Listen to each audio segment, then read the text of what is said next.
Jai Shri Radhe.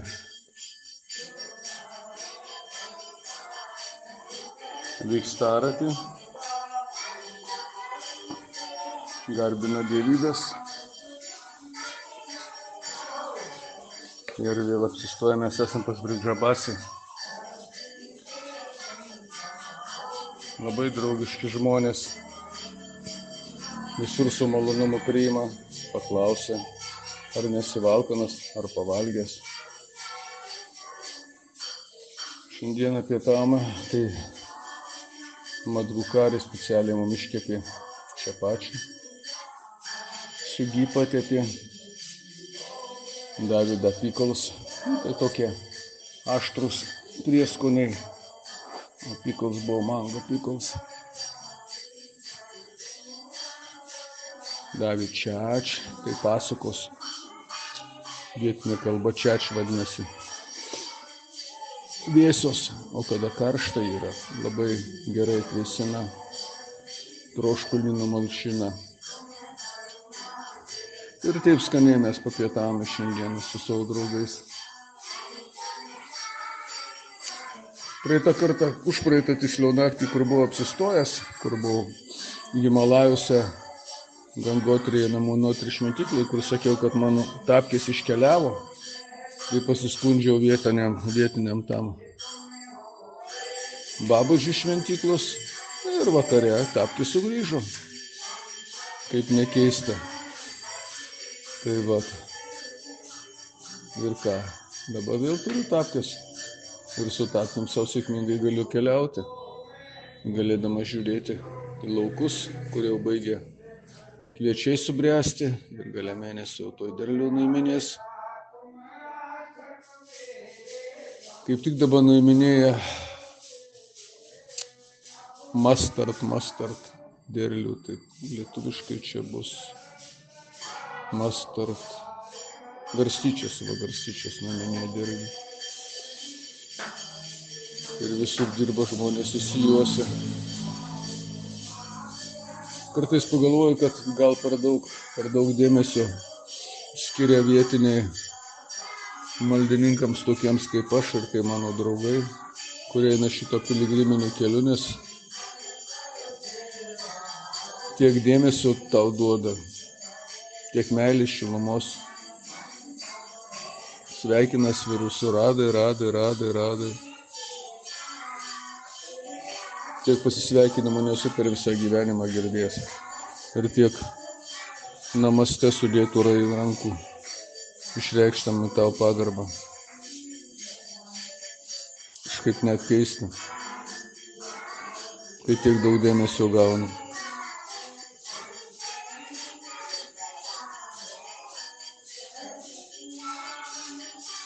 Vakaras, nuostabus tavo laikas, bet kai tik saulė nusileidžia, turiu ieškoti būdų, kaip apsisaugoti nuo uodų, nes mane ypatingai mėgsta, bet kur surandu uodai ir turiu ieškoti būdų, kaip apsisaugoti. Tinklelį užsidėjau dabar, pasiruošiau miegojimo vietą ir dabar 7 valandos beveik sutemę.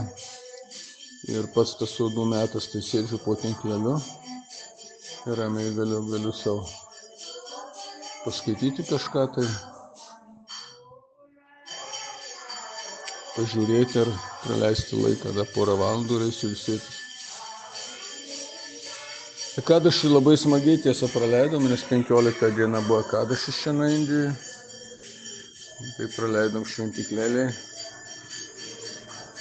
Irgi pas vietinį babudžį. Visą dieną niekur neėjom, sėdėjome, kartojame šventus viešpaties vardus. O kitą rytą suruošė mums tikrą puotą, padarė nuostabų khichdi, troškinį iš kopūstų, troškinį iš pomidorų ir morkų, troškinį iš karelos. Toksai kartus labai specifinis patiekalas, bet labai naudingas organizmui. Va taip Puota buvo tikra 9 val. Pripuotavome ir iškeliavom. Ir vakar buvome Kedarnatke, kuris randasi irgi taip pat Vrindavane. Nes čia yra ir Kedarnatkas, ir Badrinatkas, Gangotri, Jamunotri, viskas čia yra. Nemažai gana žmonių buvo. Į kalną reikėjo pakankamai aukštą užlipti. O, yra nešikų, mačiau nešikai net 2 vyresnio amžiaus žmonės užnešė su kašikais į viršų. Susimokė ir užnešau ką. Paslauga. Tai vidurdienį užlipome į tą Kedarnatkų kalną. Reikėjo ant kelių eiti į tokią uolą, o tenai šeiminingas, vietinis šventikas, sėdi prie šeiminingo, žmonės pila vandenį ant lingamo, gėles deda, vaisius, kas paaukoja. Tai žmonių nemažai buvo. Visur pilna maldininkų ir Dievo tarnų.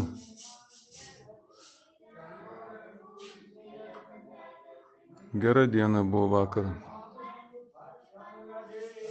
Bet kaip nekeista, būnant čia tuose Vrindavano Himalajuose, iš tikrųjų net ir vėsiau žymiai buvo, nes praeitą naktis buvo ant tiek vėsi, kad vidury nakties turėjau pasiimti miegmaišį ir apsikloti miegmaišį, nes viena iš vėsiausių turbūt nakčių buvo. Nežinau, kiek jinai vėsi, bet kažkur tai gal 15 kokia buvo.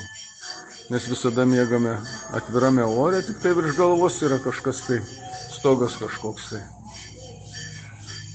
Ne kambariuose, ne patalpose. Tai automatiškai gaunasi, kad koks oras laukia būna labai jauti tai.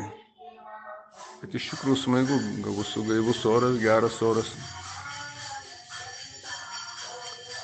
Ir reikia džiaugtis, kad yra tokios galimybės. Asketiškos labai gyvenimo sąlygos ir šiandien mano vienas bičiulis paklausė, sako, aš irgi svajoju praeiti šitą Vračpaligramą. Sakau, be problemų galėjai, bet sakau, reikia vedlys, kad būtų, nes vienas tikrai nepraeisi. Yra kažkur žemėlapis, viską, bet reikia žinoti keliukus, kurie veda per laukus, per kaimus. Kai kur yra ženklai sudėlioti, kur mato mano parodo, kad tai parigrama, užrašyta parigrama. Piligriminė, kad tai kelionė, bet vis tiek vienas niekaip nepraeis. Kitas dalykas, sako, ar yra viešbučiai gyventi, sakau, nėra jokių viešbučių, baigtų jokius. Gyveni kažkokiuose šventyklose, pas kažkur vietinius, va. Nėra tokio servizo, kad būtų. Su maistu lygiai taip pat, šiandien tik tai pietam, nes pusryčių nebuvo net kur pavalgyti. Tai pietus nuėjom atgukarį. Žmonės pavaišino. Va tokios pakankamai nelengvos sąlygos, sumiegojom irgi. Bet tai tik tai užtvirtina tavo pasiryžimą, suteikia tau daugiau jėgų ir stiprybės eiti šito keliu, kurį pasirinkau ir kuriuo einu. Ačiū Viešpačiui už tą malonę, kad aš galiu būti čia ir nuostabiai leisti laiką, tarnaudamas jam.